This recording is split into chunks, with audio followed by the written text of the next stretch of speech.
There have been tragedies in this country, and yet it still hasn't been enough, apparently, to have the majority in the House, at least the leadership, try to work together to come to a solution.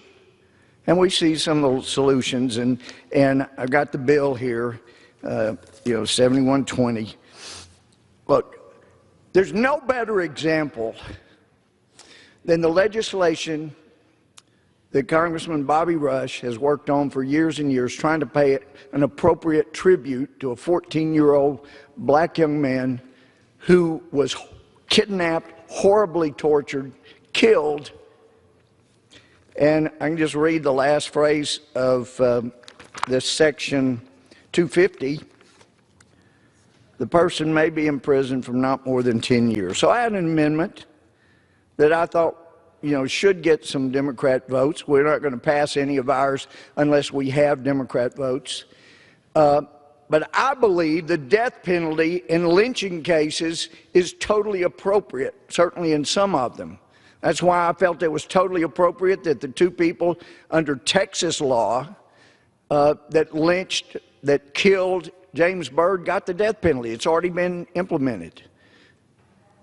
But I understood from hearing Chairman Nadler say 3 times, I believe it was, death penalty is barbarous, it's barbarous, it's barbarous. Okay, he made clear to his members, do not support the Gohmert amendment.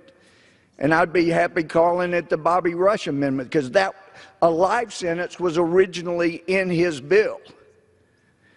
And I offered, okay, and it was spur of the moment.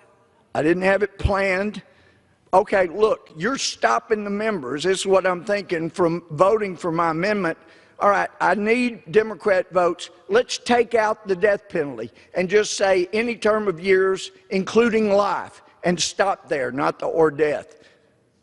And they wouldn't even agree to that. No, it's going to stop anything that Republicans want to do. We ought to be setting the example to those who are creating a Marxist crime wave across our country, trying to destroy what we have, instead of playing partisan games in here. And I'm glad to hear in here how much the Democrats tried to reach out and work with us, because I sure didn't get that message, because we were ready, willing, and able. And it's further demonstrated in the Senate, when Tim Scott was doing everything he could to get a bill passed, and he couldn't get any support. Look, and what do you see out in the streets?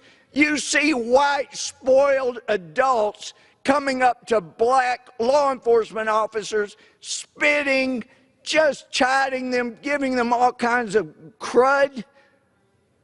The message is clear. We're white, spoiled brats, and you came off the plantation, get back. That's what Clarence Thomas said he felt like, because he was a conservative that wanted to think for himself. But those same law officers are the ones, I've seen the law officers I know run to the sound of the gun to save lives, even of people that make fun of them. How did we forget 9/11 so quickly when we saw example after example of their willingness to sacrifice?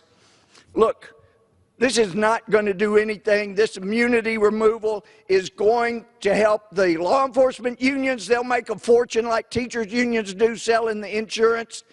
But it's going to keep law officers tied up in civil court instead of criminal court, and it's going to leave criminals on the street. Vote no on this bill.